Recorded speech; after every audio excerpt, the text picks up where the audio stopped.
అనేది ఒకటి చెప్పబడింది. ఎవరు పూర్వము దాన్ని ఆచరించి ఏం ఫలం పొందినో అది ఎంతయో చెప్పమని మైత్రేయుడు ఆనాడు పరాశర మహాముని కోరిక సాగింది. అంతటా పరాశరుడు ఇట్లు చెప్పుచున్నారు. ప్రతిరోజు దేనిని వినుట ద్వారా మానవుడు హనుమద్భక్తుడు అగును అట్టి పాపనాశకారియగు కథ చెప్పుచున్నాడు. పూర్వము చంద్రవంశమునందు పుట్టినవాడు, ధర్మములు అన్నీ తెలిసినవాడు, బంధువులతో అందరితో కూడినవాడు, అహంకారం లేనివాడు అగు రాజు సోమదత్తుడని ఒక మహారాజు ఉండేటివాడు. అతడు సత్యమునే పలుకువాడు, ఎల్ల వేళయందు కూడా మునివలె మౌనంగా ఉండువాడు, అతిథులను పూజించువాడు, పరాక్రమవంతుడు, కలవరం లేనివాడై భూమిని పాలించుచు సకల శత్రువులను నాశనం చేయొచ్చు. అట్టి శత్రువులు అందరినీ కూడా మహిష్మతీపురమునకేగిరి. ఆ విధంగా సోమదత్తుని యుద్ధములకు అందరూ కూడా ఆ విధంగా ఉండగా ఈ అందరూ శత్రువులందరూ కూడా ఆ రాజ్యమునకు ఎగి సోమదత్తుని యుద్ధములకు ఆహ్వానించి కొన్ని వేల అక్షౌహీనుల సేనలతోనూ 10,000 గజబలములతోనూ 1,00,000 కోటల గుర్రములతోనూ కూడిన శత్రువులతో సోమదత్తులకు సమరం ఏర్పడింది. బల్యము, బల్యశూల, ఖడ్గములు, ఇనుపములలు గల బిండివాలములు మరియు ఆయుధములతోనూ రాళ్లతోనూ దేవదానుల సమరం వలె ఆ యుద్ధం మహాభీకరంగా జరగసాగారు. ఇంకను ఏమని వర్ణించాలి? అంతర్శత్రువులచే జయింపబడిన సోమదత్తుడు రాణి దేవికతో అంతఃపురం నుండి గార్గమహాముని ఆశ్రమణకు వెళ్ళిన వాడాయను.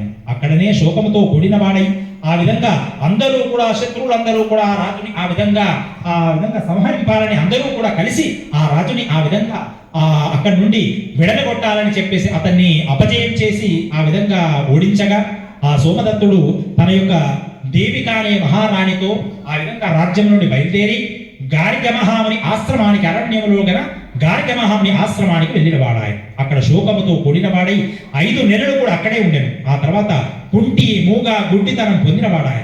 రాజ్యభ్రష్టుడై మిక్కిలి విచారించుచున్న ఆ యొక్క తన యొక్క భర్తను చూసినటువంటి అతని భార్య అతన్ని ఓదార్చుచు 4 శ్లోకములు చెప్పాను. ఆపవయందు ధైర్యము, సంపదలయందు ఓర్పు, సభలో శాస్త్ర విషయమే బాగుగా మాట్లాడు గుణం ఉండవలను అని ఆ భార్య ఆ రాజును చెప్పారు. ఏ విధంగా? ఆపదలందు ఏముండాలి? ధైర్యం ఉండాలి. సంపదలయందు అంటే సంపద ఉన్నప్పుడు ఏ విధంగా ఉండాలి? ఓర్పు ఉండాలి. అంటే గర్వము రాకూడదు. సభలో శాస్త్ర విషయమే బాగా మాట్లాడు గుణం ఉండాలి. సభకు వెళ్ళామంటే ఆ శాస్త్రాన్ని వివరించేటటువంటి గుణం ఒకటి ఉండాలి అని ఆ విధంగా చెప్పారు. యుద్ధమందు పరాక్రమము, శ్రీలవంద అచంచలత, సంపదలు ఏర్పడినప్పుడు ఓర్పు, బ్రాహ్మణ్యందు భక్తి ఉండవలను. కాదగినది అగుచుడే ఉండవలను. కాకమానదు. ఎట్లయినా అయ్యేది అవుతుంది కదా రాజా, ఎట్లయినా జరుగుతుంది.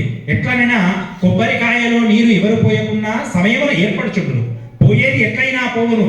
ఎలయనగా ఏనుగు వెలగపండు మింగగా దానిలో గుజ్జు పూర్తిగా హరించుచున్నమగు డొల్ల తిరిగి వచ్చినట్లుగా ఈ లోపలి గుజ్జు ఏ విధంగా మాయమవుతున్నదో అలాగే మనం సంపాదించిన ధనం కూడా ఏ విధంగా మాయమైపోతుందో కూడా తెలియదు. కాబట్టి ఏ విధమైనటువంటి జరిగేలా విధంగా జరుగుతుంది రాజా. అప్పుడు రాజ్యంలో ఉన్నప్పుడు సుఖపడ ఉన్నామన్నాం, ఇప్పుడు రాజ్యం లేనప్పుడు బాధపడుచున్నామనే బాధ మనకు వద్దు అని తన యొక్క భార్య ఎంతటి మహామైనటువంటి మాట చెప్పింది. కాబట్టి ఎలాంటి చింత వద్దు రాజా, నీవు శోకమును విడిచిపెట్టుము, ప్రేమను దేహ నాశనం చేయనంత విడుము అని చెప్పసాగి. రాజా, ఇది గర్గముని మహా ఆశ్రమం. దీని సమీపమున మనం ప్రవేశించుచున్నాం. మనం ఎక్కడికి వెళ్తున్నాం? ఇప్పుడు గార్గ మహాముని యొక్క ఆశ్రమానికి వెళ్తున్నాం. ఇక కోరికలన్నీ కూడా మనకు వద్దు అని చెప్పి ఆ భార్య చెప్పగా అప్పుడు ధర్మాత్ముడు ఏదైనా ఇస్తాడు, మనం అక్కడికి వెళ్దామనగా పిదప అశక్తుడై నడవలేని తన భర్తను అతని భార్య మెడయందు భరించుచు వెతుకొని ఆ గార్గ ఆశ్రమముకు చేరినది. అంతటా ఆ మహాసాధ్యమైనటువంటి ఆ మునీశ్వరుడు వినమ్రురాలై నమస్కరించి పతిని రక్షించమని ఆ యొక్క రాజు యొక్క భార్య వెంటనే ఆ యొక్క మునిని ప్రార్థించరు. అంతటా మహానుభావ, శత్రువుల చేత పీడింపబడి పతితో వచ్చి తిని మిమ్మే శరణు పొందిన మమ్మలను రక్షింపు. అప్పుడు ముని మిక్కిలి ధ్యానం చేసి జ్ఞాన మార్గానేత్రములతో చూసి సమస్త విషయములు కూడా తెలుసుకొని ఇట్లు చెప్పాను. ఏమని? మీకు ఏర్పడిన కష్టం చాలా గొప్పది, సర్వశూన్యమై మిక్కిలి సహింపరానిది, విజయమును ఇయ్యగల ఉత్తమోత్తమైనటువంటి మంత్రమును నీవు అనుష్ఠించలేదు. ఓ రాజా, ఉత్తమమైనటువంటి వ్రతము చేయలేదు. అందువల్ల నీవు భరించలేని గతులు కలదు. ఎందుకంటే అన్నీ చేశావు, నీ యొక్క రాజ్యంలో మంచి సుఖ సంపదలతో ఉన్నావు, కానీ శత్రువులను జయించడానికి నీవేమైనా వ్రతము చేశావా? నీకు రక్ష కోసం ఏమైనా వ్రతం ఉందా? ఏది చేయలేవు. కాబట్టి నీకు ఇలాంటి కష్టములు వచ్చాయి రాజా. కాబట్టి ఏదైనా రాజు అంటే ప్రజలందరి కోసం సుఖక్షేమ యోగక్షేమాలు కోర్చాలంటే అతనిలో శక్తి ఉండాలి, అతడు మంత్రాన్ని ఉపదేశించాలి, మంత్రాన్ని జపించాలి, సమస్తమైనటువంటి వ్రతాలు. అందుకే పూర్వకాలంలో అందరూ రాజులు కూడా అనేకమైనటువంటి వ్రతాలు చేసేవారు లోక కళ్యాణార్థమై. అలాంటి వ్రతాలు నీవు ఏమీ చేయలేదు కాబట్టి ఈనాడు అశక్తుడవై ఇక్కడికి వచ్చావు. అన్ని మంత్రములకు మహారాజు వంటిది, సకల శుభప్రదమైనటువంటి అన్ని వ్రతాల్లో శ్రేష్టమైనటువంటి ఒకానొక వ్రతము చెప్పుచున్నాను.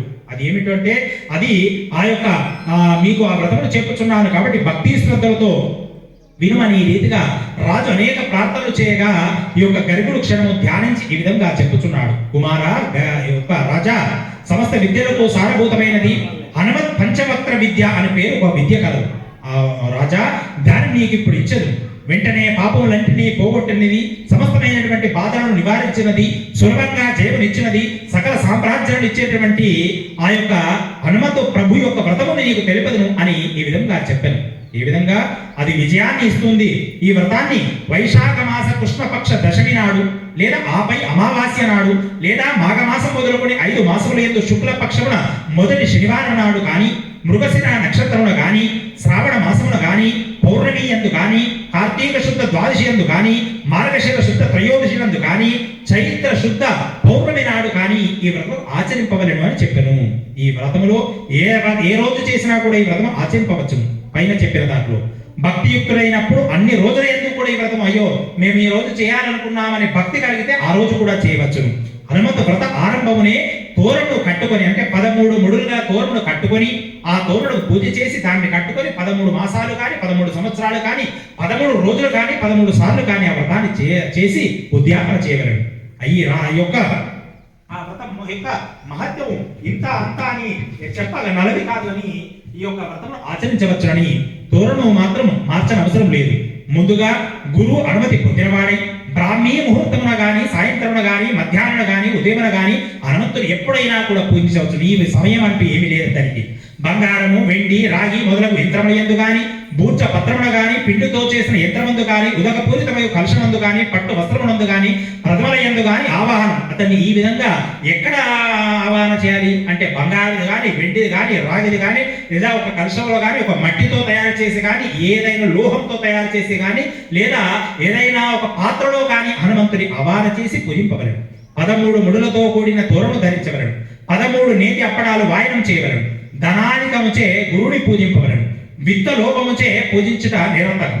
శక్తానుసారంగా బ్రాహ్మణ సమాధానం గావించి వారితో భోజనం చేయవలను. సిద్ధిని కోరువాడి 13 సంవత్సరాలు ఇట్లు చేయవలను. దీనిచే జయింప వీరుగాని దుర్లభము శత్రుడు అందరినీ కూడా దేవతలైనను కూడా జయించి చిరకాలం గొప్ప సామ్రాజ్యం లభించిన వాడై ఉండువు.